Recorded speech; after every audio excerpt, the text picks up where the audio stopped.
देवो मया वंद्यते।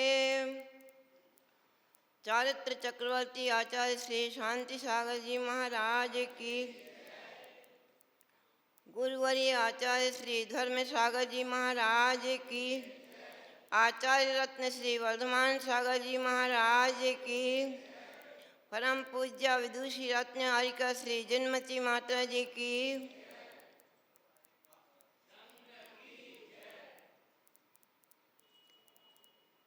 चंद्र प्रभु भगवान की।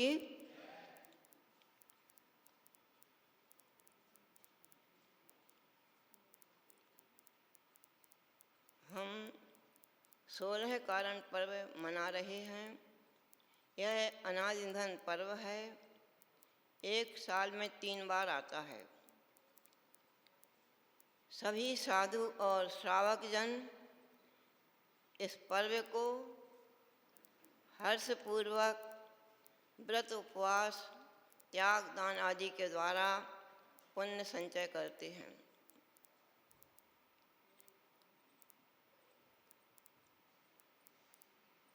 मोक्ष मार्ग में रुचि होना, निसंकित आदि 8 अंगों का पालन करना दर्शन विशुद्धि भावना है। मोक्ष मार्ग में रुचि, सम्यक दर्शन यान चारित्राणि मोक्ष मार्ग। सम्यक दर्शन, सम्यक ज्ञान, सम्यक चारित्र, यह है मोक्ष मार्ग। मार्ग यानी चलना। जिस महल में पहुंचना पड़ता है, उस महल में जाने के लिए पहले चलना पड़ता है। हमको मोक्ष नगर में पहुंचना है। मोक्ष नगर में पहुंचने के लिए सबसे पहले हमें सम्यक दर्शन ज्ञान चारित्र की रास्ता को पकड़ना होगा, तब मोक्ष नगर में पहुंच पाएंगे। आज हम उससे सबसे पहले सम्यक दर्शन के विषय में चर्चा करते हैं।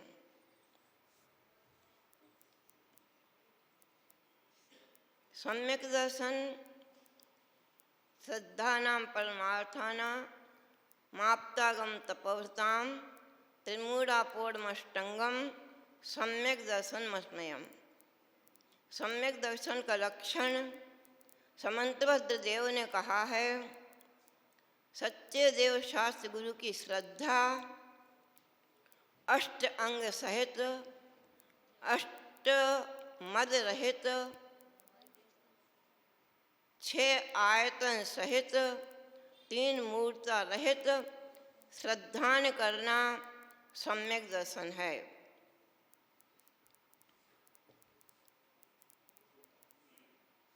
सबसे पहले आता है निसंकित अंग। सच्चे देव शास्त्र गुरु का जो लक्षण बताया है, वह निसंकित अंग के लक्षण में उसको भी तत्व कहा है। जिस प्रकार जीवादि 7 तत्व हैं, उसी प्रकार से यहाँ पर समंतभद्र देव ने सम्यक दर्शन ज्ञान चारित्र को तत्व कहा। इनकी श्रद्धा, यह तत्व इसी प्रकार है, यही है, अन्य नहीं है, अन्य प्रकार नहीं है, इसकी श्रद्धा करना निसंकित अंग है। यद्यपि इसका वर्णन अपन करें तो लंबा है, कि क्योंकि इस अंग को धारण करने वाले जीवों ने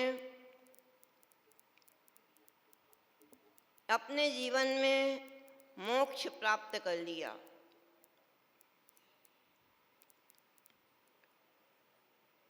विद्याधर नगरी के राजा वैश्रवण राज्य को प्राप्त करके अच्छे मार्ग से, सुमार्ग से विचलित हो गए और पाप व्यसन आदि में फंस गए। एक बार वे जंगल में जा रहे थे। वहाँ पर उनको शिकार करने की इच्छा हुई।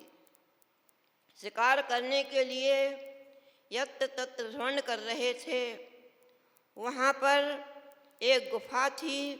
वे गुफा के पास पहुँचे और वहाँ एक मुनिराज विराजमान थे। मुनिराज के दर्शन किए, विनय पूर्वक नमस्कार किया और उनके पास बैठ गए।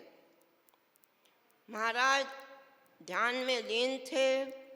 जब उनका ध्यान विसर्जन हुआ तब उन्होंने राजा को धर्म उपदेश दिया। सप्तव्यसन का त्याग कराया।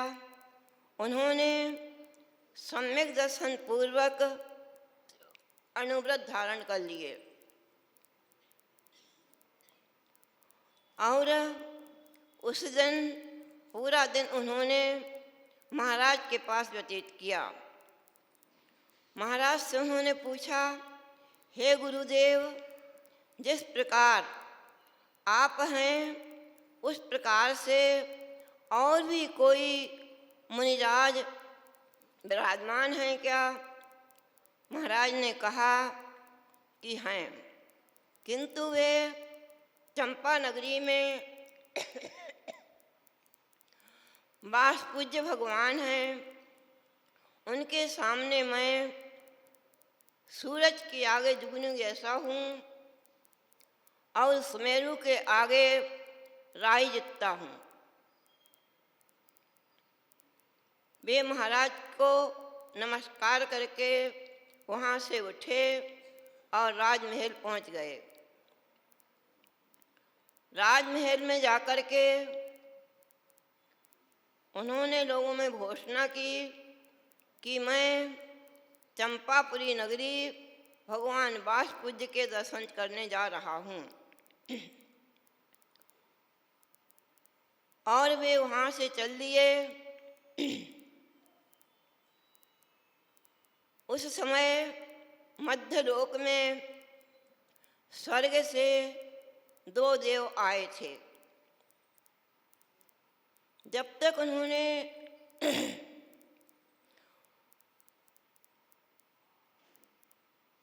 गुरु का उपदेश नहीं प्राप्त किया था तब तक वे मिथ्यात्व से ग्रस्त थे और पापाचार प्रवृत्ति में लिप्त थे। किंतु गुरु का उपदेश प्राप्त करके उन्होंने सम्यक दर्शन प्राप्त कर लिया था। इसलिए उन दोनों ने उन देवों ने आपस में चर्चा की और सम्यक दृष्टि देव ने मिथ्या दृष्टि देव से कहा कि देखो, ये अभी सम्यक दृष्टि बना है और इसकी हम अभी देव भक्ति के साथ गुरु भक्ति की परीक्षा करें, क्या होता है। उन देवों ने जहाँ से जिस मार्ग से राजा अपने रथ को लेकर जा रहा था उस रथ के आगे काला सर्प सामने दिखाया। उसके बाद उन्होंने तूफान चलाया जिससे पर्वत से बड़े बड़े पत्थर गिरने लग गए।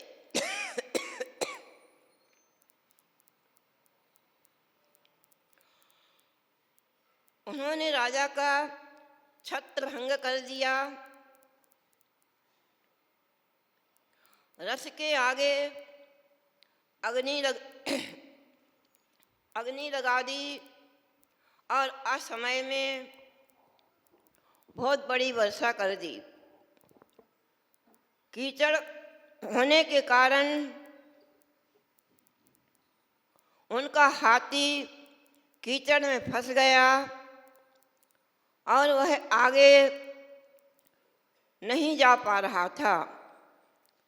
राजा के मंत्रियों ने कहा महाराज, बहुत अपशगुन हो रहे हैं, इसलिए आप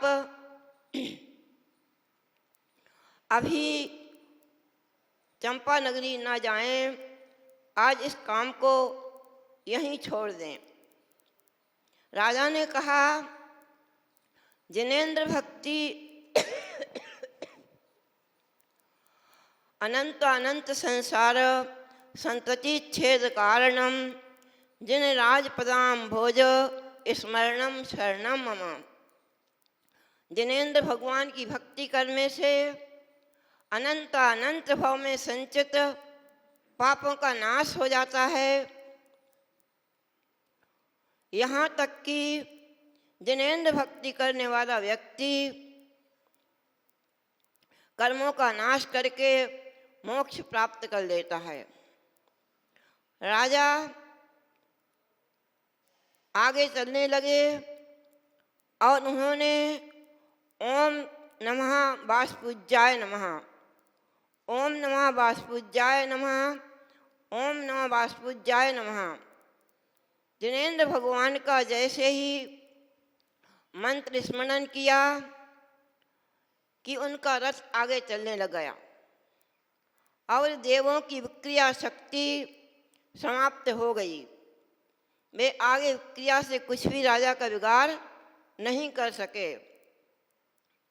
राजा अत्यंत प्रसन्नतापूर्वक चंपा नगरी पहुंच गए, जहाँ पर वाष्पूज्य भगवान का समोशरण लग रहा था। वहाँ पर भगवान की उन्होंने भक्ति की, स्तुति की, पूजा की और भगवान के समोशरण में जाकर विराजमान हो गए। उन्होंने भगवान की भक्ति उपदेश सुनकर के दिव्यधनेश्वर के उनको वैराग्य हो गया और उन्होंने मुनिव्रत धारण कर लिया। उनकी इतनी परिणाम विशुद्धि हुई कि उनको अंतर मुहूर्त में अवधि ज्ञान और मना परे ज्ञान प्रकट हो गया, रिद्धियाँ प्रकट हो गईं और वे भगवान के गणधर बन गए। उन्होंने गणधर बनने के बाद उनकी भी दिव्य ध्वनि हुई। उन्होंने विहार किया, लोगों को धर्मोपदेश दिया और अंत में अष्टकर्मों का नाश करके मोक्ष प्राप्त कर लिया। जो जीव सच्चे देव शास्त्र गुरु की भक्ति श्रद्धापूर्वक भक्तिपूर्वक करते हैं, उनको सांसारिक सुख तो क्या, ऐसा सुख प्राप्त हो जाता है जिस सुख का कभी नाश नहीं होता। जिस प्रकार की वज्रकर्ण को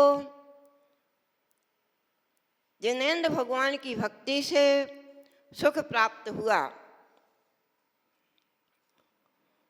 हम सभी संसारी प्राणी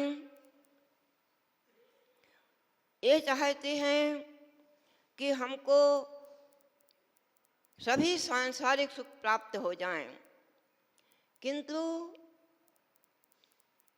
कर्म परवशे शांते दुःखैरंत ऋतोदये पाप बीजे सुखे नास्था। संसार का सुख कर्माधीन है। यदि हमारे अधीन होता तो हम सभी प्राणी तीन लोक की संपत्ति चाहते हैं।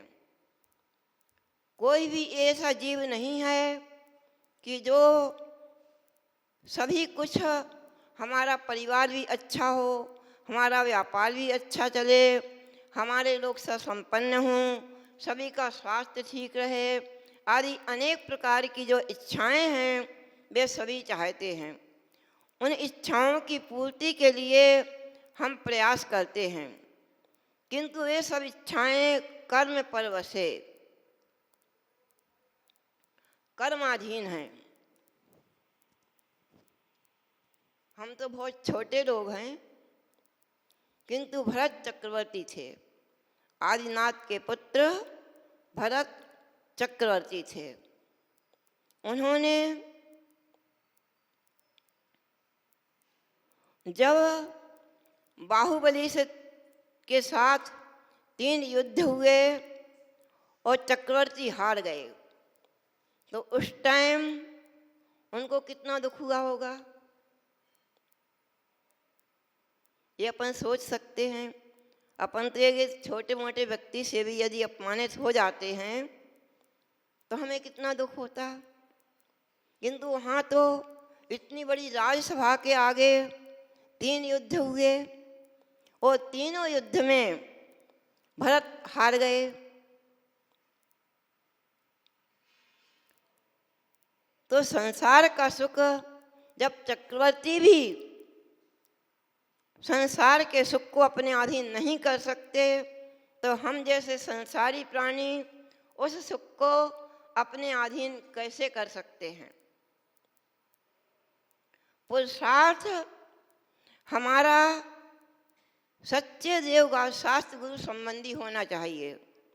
हम पुरुषार्थ करते हैं विपरीत और कार्य चाहते हैं सही। सुखा दुखानी, सुख की प्राप्ति के लिए आचरण करते हैं दुख का, पुण्य के लिए आचरण करते हैं पाप का। तो यह बात ऐसी है, जिस प्रकार की तेल की प्राप्ति के लिए यदि हम बालू को पेलते हैं तो तेल की प्राप्ति हो सकती है क्या? जिस प्रकार की बालू को पेलने से तेल नहीं मिलता, उसी प्रकार से विपरीत आचरण से सुख की प्राप्ति नहीं हो सकती।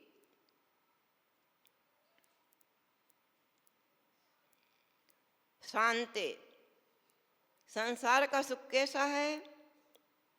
हम चाहते हैं कि हमको जो कुछ मिला है वो हमेशा के लिए स्थिर रह जाए, किंतु आचार्य कहते हैं शांति विनश्वर है, तो स्थिर कैसे रहेगा? दुख ऋतोदय, दुख से मिश्रित है। अपन जो भी चाहते हैं, हम चाहते हमारा ऐसा ही बना रहे, किंतु संसार का सुख दुख से मिश्रित है। और यदि सब कुछ मिल गया, बहुत अच्छा संपन्नता मिल गई, अच्छे महल अटारी मिल गए, बहुत बड़ा समाज में सम्मान हो गया, यश की प्राप्ति हो गई, किंतु फिर अंत में क्या है? पाप बीजे, पाप का कारण है। रामचंद्र जैसे महामुनिराज, महान व्यक्ति जिस समय सीता का हरण होता है, उस समय रामचंद्र जी की क्या स्थिति बनती है? अच्छा, ये बात पीछे की है, किंतु पहले रामचंद्र का राज तिलक होना था और हुआ वनवास, क्योंकि संसार का सुख दुख से मिश्रित है। क्या कोई व्यक्ति राजमहल छोड़ करके वनवास में रहना पसंद करता है क्या? नहीं करता। हम सभी प्राणी अपने सुख को दुख से मिश्रित ही अनुभव कर रहे हैं।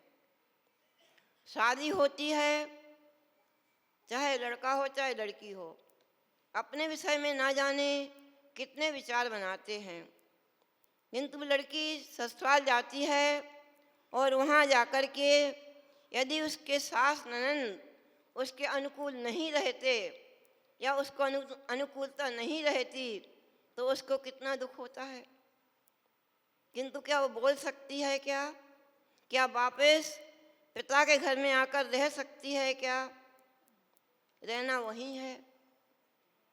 जो कुछ मिला है भाग्य के अनुसार मिला है। इसलिए संसार का दुख सुख दुख से मिश्रित है और पाप का बीज है। उससे यदि उसको भोगा जाए, यदि चक्रवर्ती दीक्षा नहीं लेते, बगैर दीक्षा के ही उनकी मृत्यु हो जाती है, तो उनको नरक जाना पड़ता है। जिन नारायण और प्रतिनारायण ने दीक्षा धारण नहीं की, उनको नरकों का त्रास भोगना पड़ा। वहाँ एक दिन इस दिन यहाँ दिखाया गया था, थोड़ी सी देर के लिए नरक का कष्ट। उसको देख करके जिन्होंने भी उसको देखा था, उसको देख करके मन में क्या भाव पैदा होता।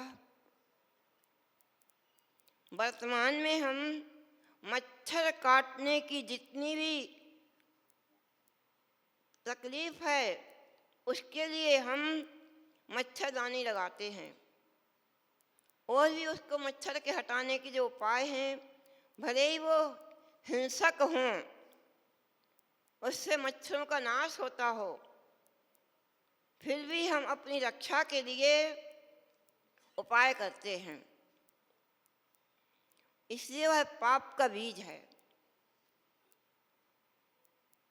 उससे पाप ही उत्पन्न होता है।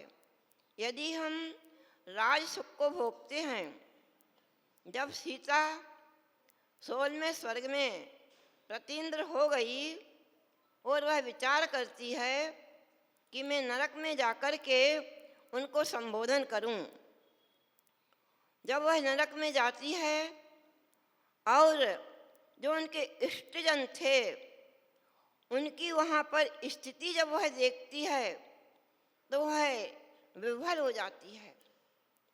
वो विचार करती है, ओहो क्या इनका सुंदर रूप था। इनके सुंदर रूप को देख करके बड़े बड़े महात्मा लोग भी रीझ जाते थे। जब हनुमान और राम आपस में पहली बार मिले, तो राम के रूप को देख करके हनुमान आश्चर्य करते हैं और हनुमान के रूप को देख करके राम को आश्चर्य होता है। दोनों ही अत्यंत सुंदर थे। राम बलदेव थे तो हनुमान कामदेव थे। राम को भी उसी प्रयास से मोक्ष जाना था और हनुमान को भी उसी प्रयास से मोक्ष जाना था।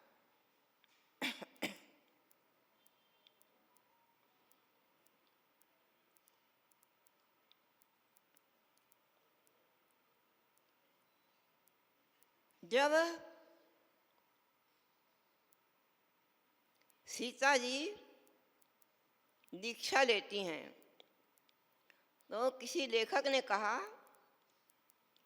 कि जब सीता जी शील परीक्षा में उत्तीर्ण हो गईं, अग्नि का पानी हो गया और वह पानी इतना अधिक हो गया कि लोग उसमें डूबने लग गए, तो लोगों ने रामचंद्र जी से प्रार्थना की कि बचाओ। राम ने जब एक पैर उसमें रख दिया तो पानी स्थिर हो गया।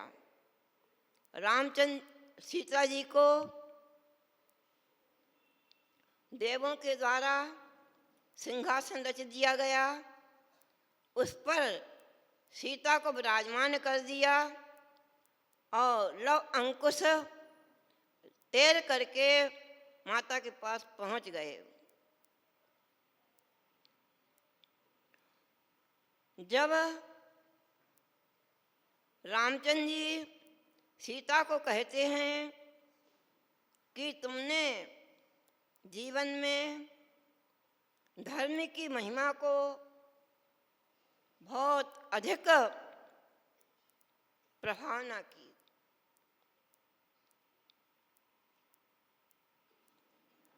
हम तुम सभी स्त्रियों को भी कहते हैं स्पर्श रूप शब्द मना प्रविचारा। यदि कोई स्त्री या पुरुष किसी स्त्री को छू करके उनके पास बैठ करके अपनी विकारी भावना को शांत करना चाहता है तो वही भी दोष है। आप लोग एक सोफा सेट पे बैठ जाते हैं, एक चटाई पे बैठ जाते हैं, एक दूसरे को स्पर्श करते हैं, किंतु ये सब दोषजन्य क्रियाएं हैं। क्योंकि स्पर्श रूप यदि किसी के स्त्री पुरुष के रूप को देख करके किसी का मन चलायमान होता है तो रूप देखना भी विकारी भाव है। यदि कदाचित विकार पैदा होता है तो, और यदि विकार पैदा नहीं होता तो रूप तो देखते ही हैं। शब्द यदि जिस स्त्री के प्रति हम आकर्षित होते हैं, यदि उसके चार की भी आवाज़ आ जाती है तो मन में विचार आ जाता है कि वह स्त्री आ गई। उसके गहने की आवाज़ वह भी उनको आकर्षित करती है, उसका बोलना भी आकर्षित करता है। तो यह सब यदि जिन कारणों से स्पर्श रूप शब्द मन में विचार करना मात्र, मन में यदि कोई किसी का विचार करता है विकारी भावों से तो भी वह पाप का बीज बनता है। इसलिए हम यदि रूप शब्द स्पर्श रूप शब्द मना प्रविचारा इस सूत्र का विचार करते हैं तो हम अपने जीवन में दोष उत्पन्न करते हैं। क्योंकि ये सब क्रियाओं में हम किसी प्रकार का दोष अनुभव नहीं करते, और दोष अनुभव करते भी हैं, अड़ोसी पड़ोसी मिलने वाले कभी कुछ कहते भी हैं तो हम उसको यूं ही बातों में छोड़ देते हैं। किंतु कर्मबंध जो होगा उसको हम नहीं छोड़ा सकते। जब रामचंद्र जी सीता जब शील परीक्षा में उत्तीर्ण हो गई और रामचंद्र जी सीता को कहते हैं घर चलो, तो सीता जी कहती हैं कि मैंने संसार के सब सुख का अनुभव कर लिया है, अब मुझे उस स्थान पे जाना है जहाँ तक अभी नहीं गए। उनकी दादी सास का नाम था पृथ्वीमती माता जी। जैसे आप लोग कहते हैं लौकिक भाषा में कि सीता जी पृथ्वी में समा गईं, सीता पृथ्वी में नहीं समाई। वह तो जो पृथ्वीवती माता जी थीं, उनकी दादी सास थीं, उनके पास जाकर के उन्होंने दीक्षा ग्रहण की और उन्होंने जब केसलोच किए रामचंद्र जी मूर्छित हो गए। उन्होंने दीक्षा ग्रहण कर ली और रामचंद्र जी के आगे अपने बार रख दिए। तो लेखक ने एक जगह कहा है कि स्त्रियों को तलाक होता है किंतु पुरुष को भी तलाक होता है। रामचंद्र जी कह रहे हैं सीता को घर चलो, और सीता जी अपने माता जी के पास जाकर आर्य व्रत धारण करती हैं। अब यहाँ पर हम ये विचार करते हैं कि हमने इस बात को क्यों लिया। हम तो दर्शन विशुद्धि की चर्चा कर रहे हैं, किंतु दर्शन विशुद्धि भावना में 8 अंग का लक्षण है। उसमें निकांक्षित अंग का लक्षण है। अंग में संसार शरीर भोगों से वैराग्य प्राप्त करना और अपने आप को संभाल के रखना। जय बोलो आचार्य श्री वर्धमान सागर जी महाराज की।